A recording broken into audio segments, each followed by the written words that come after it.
How's it going, everyone? My name is Trench LP. Welcome to the channel and welcome to a Digimon tournament recap. So the first of these sorts of videos that I do on this channel.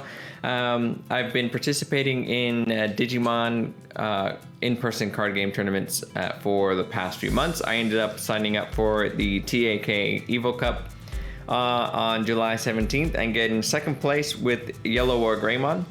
And so if you're looking around for deck lists for basically deck lists that did okay in that tournament, then I'm glad you're here. If you're here from my previous videos for Yu-Gi-Oh! And you happen to like Digimon, well, I hope you stick around. And if you don't want to watch Digimon, I guess that's a bummer, but hopefully I'll upload Yu-Gi-Oh! Again, especially since they have online stuff coming, so that's the ambition. But go. So we'll recap the deck list now. I'm just going to put a screenshot of that. And if you want the in-depth deck profile, which is basically me laying out the cards and going over it with my local tournament organizer, and giving explanations, answering the questions, then I'll post a link to my Game Store's channel down below. That's where I want to keep that deck profile sort of exclusive.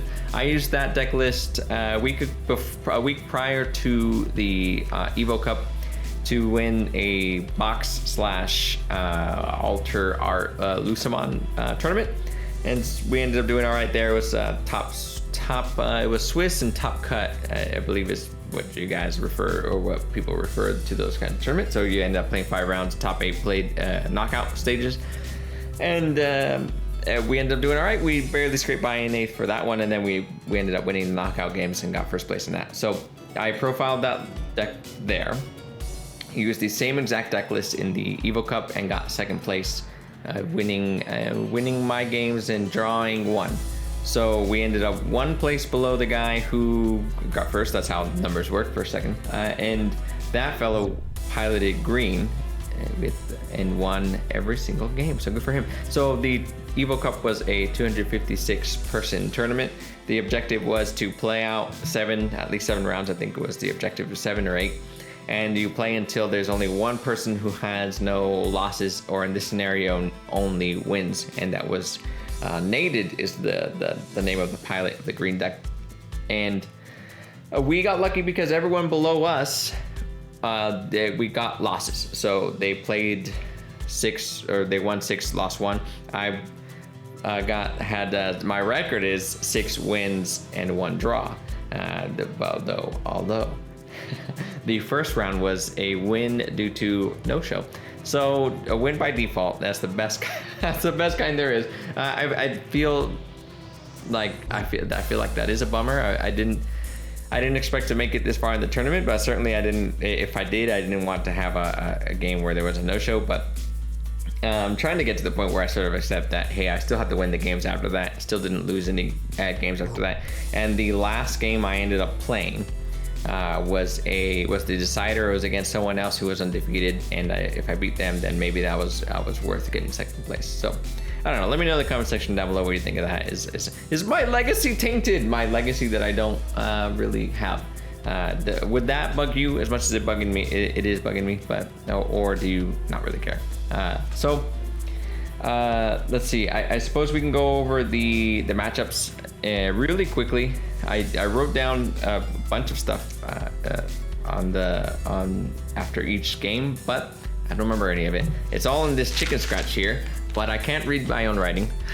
And when I read it, I'm just like, what the heck does this matter to anyone? So we'll just talk about how the tournament went in general. But I went to this tournament with no expectations, and the only ambition was to play the game.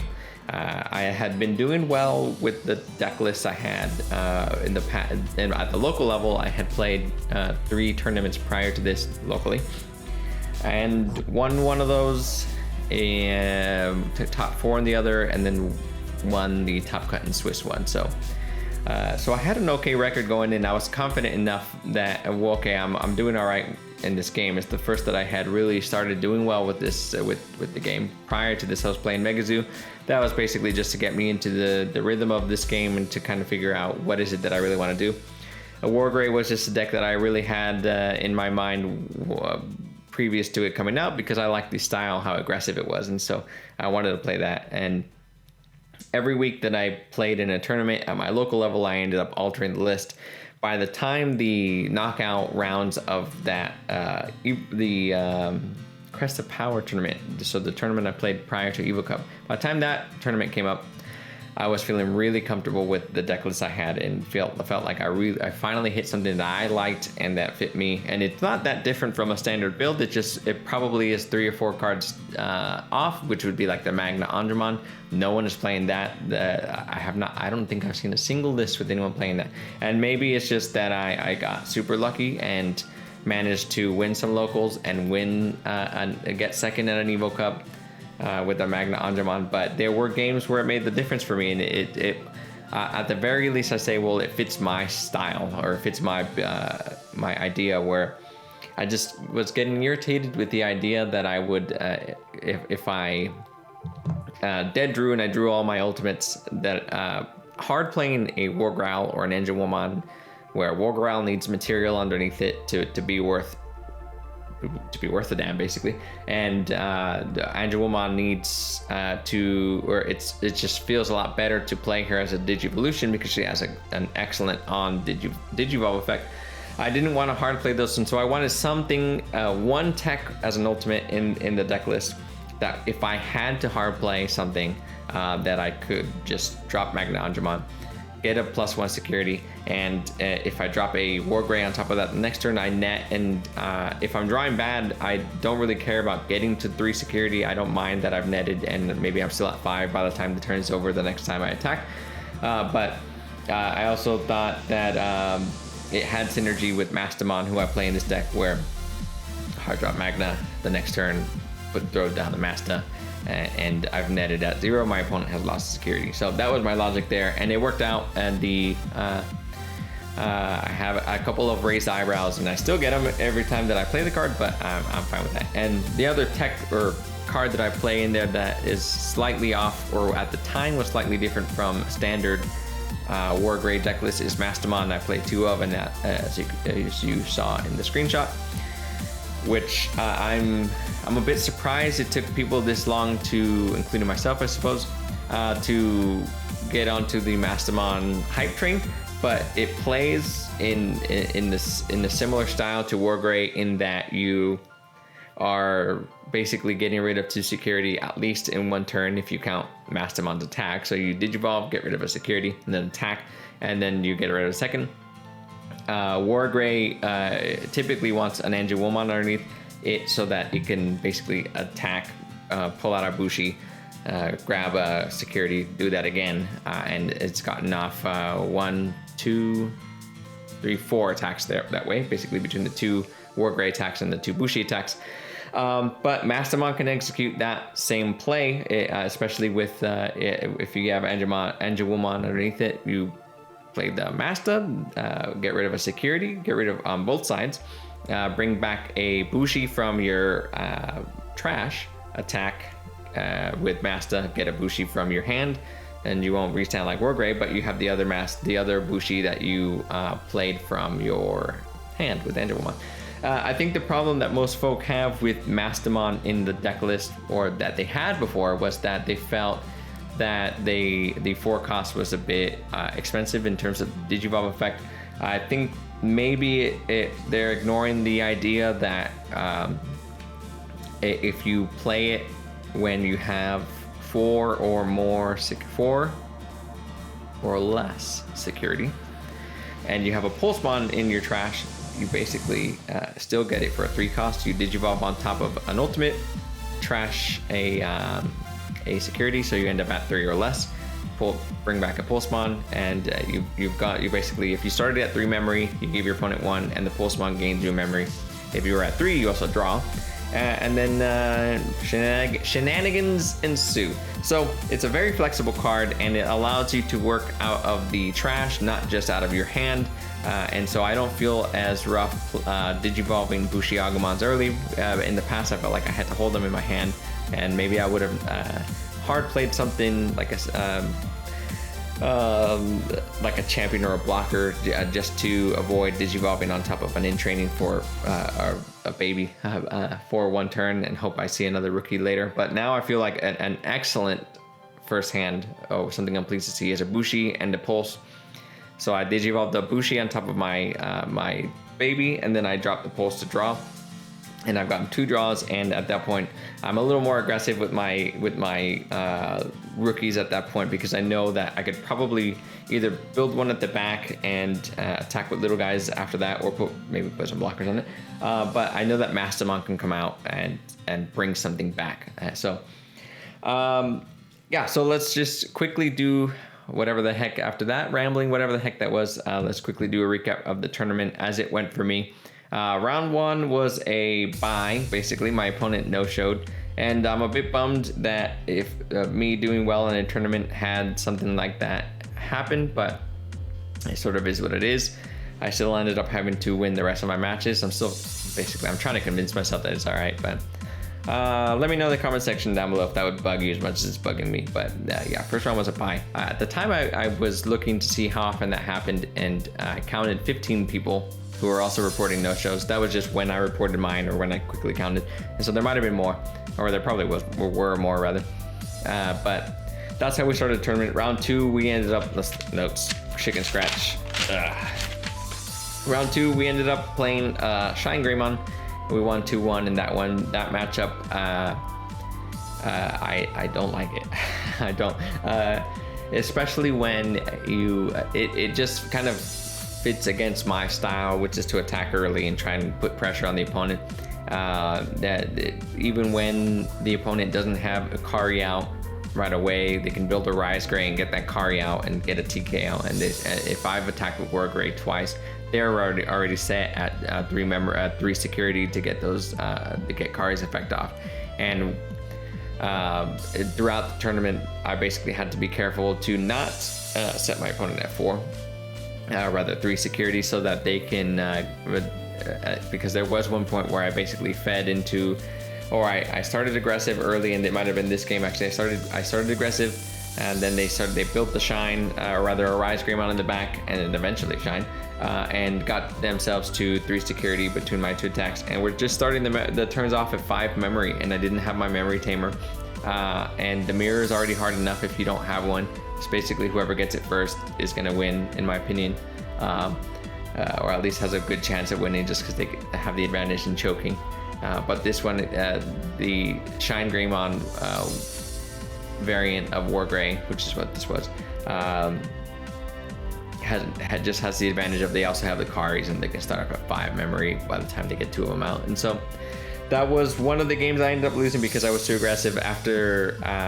After I figured out what I was facing, I played it a lot more carefully. I left them at 4 security as much as I could, and then Wargreymon and blockers ended up doing the job for us. So round 3. Yes, round 3 was against Rookie Rush Imperial Dramon. If it's a pure Imperial Dramon build, I have a lot of problems with facing the deck. Basically, anything that concentrates on getting the Dino Bees and the Pyodramons out is rough, just because of you're sort of trying to get yourself to 3 security, but the Imperial Dramon deck is sort of looking to get you at 3 security so they can execute their pretty big plays, go into Pyodramon, Imperial Dramon, restand kind of stuff, shenanigans. So that's a hard matchup pure, but this one was not pure. It was a Rookie Rush variant, and so they ended up playing something like Puppetmon 2 games in a row. So we got this one 2-0. 2 games. Both of those games were basically, he had to keep dropping Puppetmons on me to try and hold me back. But each time I built another stack of Wargreymons and with an Angelmon underneath, and was able to even go into a Chaosmon and still attacking that turn. So we were able to control from there, and that was all peachy. Peachy and sweet. Round 4. What did we face? Notes. Oh, it's the mirror match. It went against some fellow who ended up finishing in 47th place. Some wolf pack or other. someone from that Teen Wolf thing on the internet, I did my old man impression when I saw his mat. It's a proper nice logo. It's a good logo and all that, but so it's just this wolf or whatever with the tattoo, I think, of the crest of friendship. So I saw that mat and I said, "Oh, what did I say?" I said, "Oh, you're one of those guys from the internet." And I know what YouTube is called, and I know how the internet works, and I know that he's from there, but I just talk like an old man, I guess. And so I said, "Wow, how's your team? You know, how many folk you got in there and all that?" I guess they're like 30 people strong or whatever in terms of their total amount of people on their team. That's such a strange concept to me, anyways. The the internet team stuff. But I only play this game once a week, and that's because I'm an old man and I have old man responsibilities. But anyway, good kid. We ended up drawing that game. He won the first one. We were both at 0 security, so that was neck and neck, and that took forever. I won the second one, and again, I think I ended up at 0 security. The last game, I got him down to 0 security, basically at time. And so when time was called in this particular tournament, they say it's a draw. So they don't say who's got more security or not.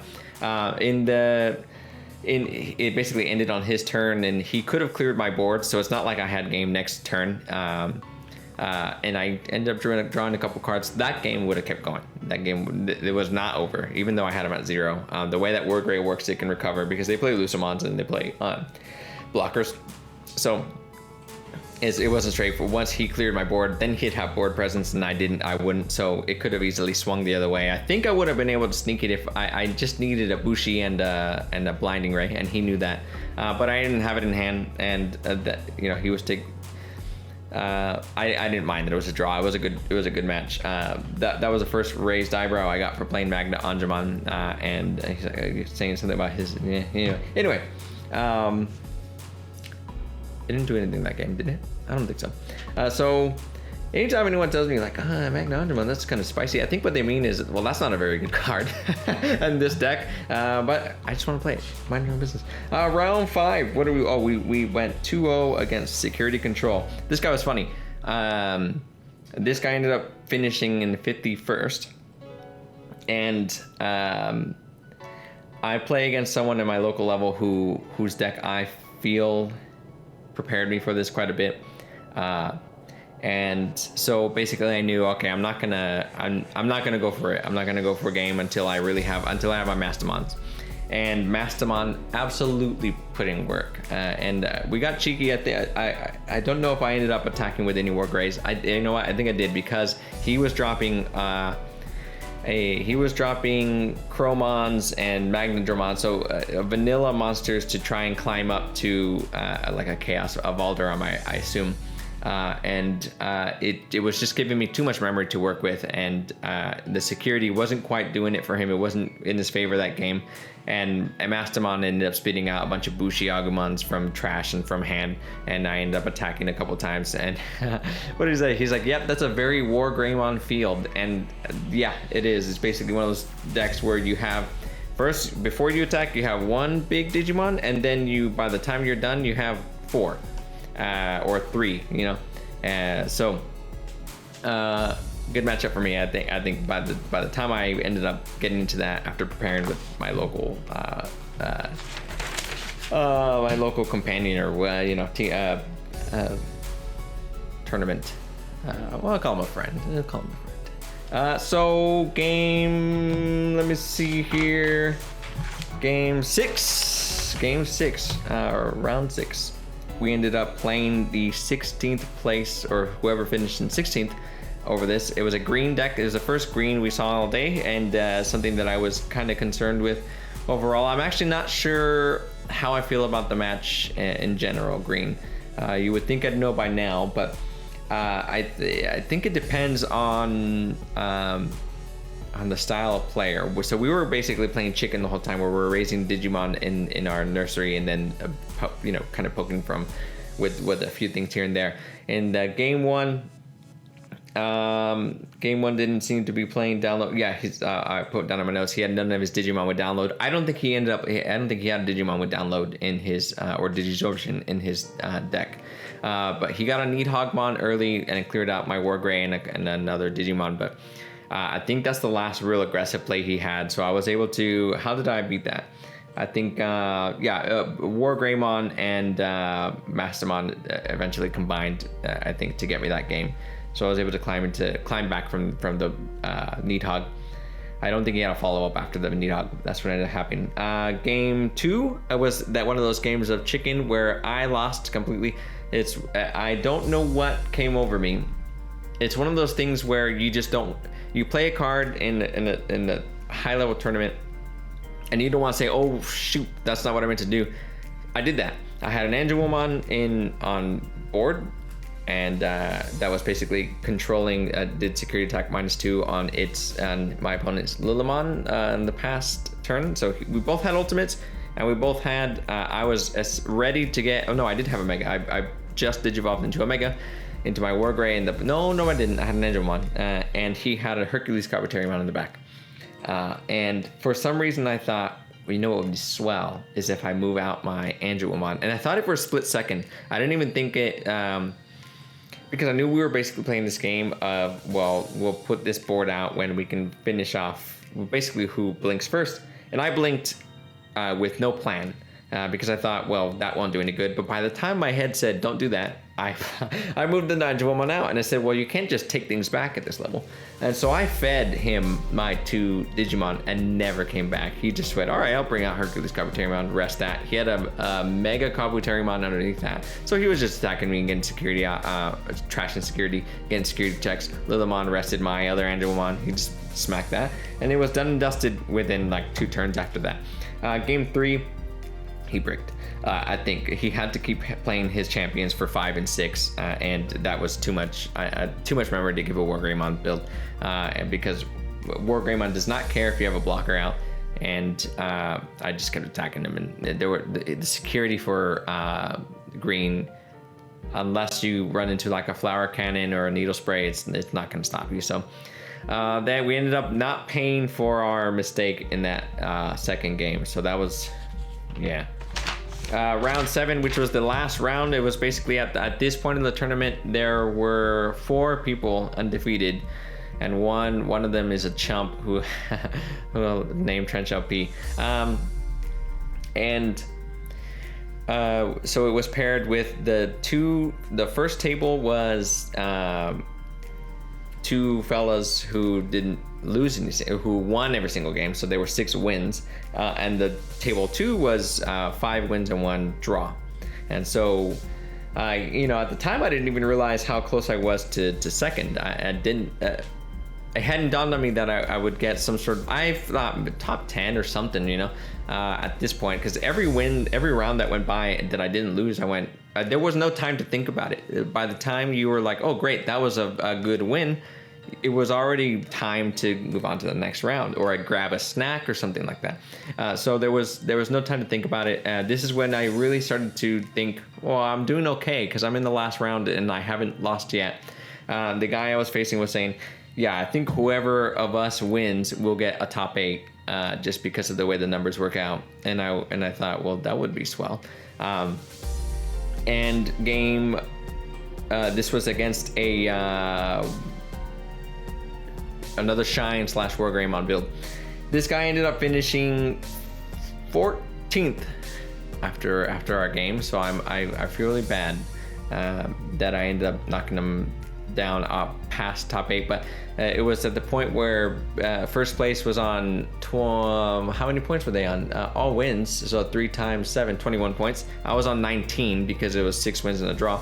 Everyone below that for a long while was on 18. So there were a bunch of people who only lost 1 game, and that was the only blemish on their record. And then it was followed up by the people who, I think him and one other person who ended up with 5 wins, a draw, and a loss. So that made up the top 16. It was a lot of really good records. So I can't remember what happened in the first game. I ended up winning that one.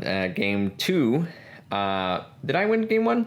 I don't know, but one of the games I did that thing where I put him at 3 security, and it was another lapse in judgment where I said I'll attack with Wargrey, and in my head I'm like, don't do that. And right before I said don't do that, my brain said, or my hand went like this to tap or to suspend Wargrey and grab the security. It did everything. I'm like, oh good, I have security, I've attacked you. And I put him at 3 and I ended him at 3 and I knew Akari was coming. Akari came, a second Akari came, he kept choking me at 5.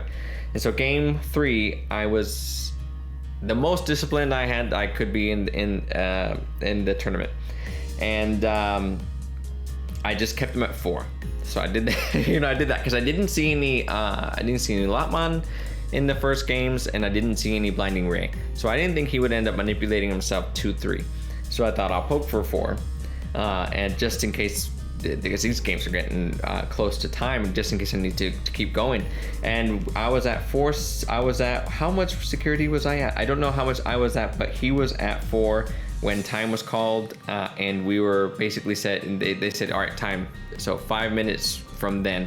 And we were both saying, well, let's grow aggro because one of us should win, right? Like we would want someone to do well or to top as opposed to 2 draws. If we both drew, we would have done horrendously. We would have been horrendously.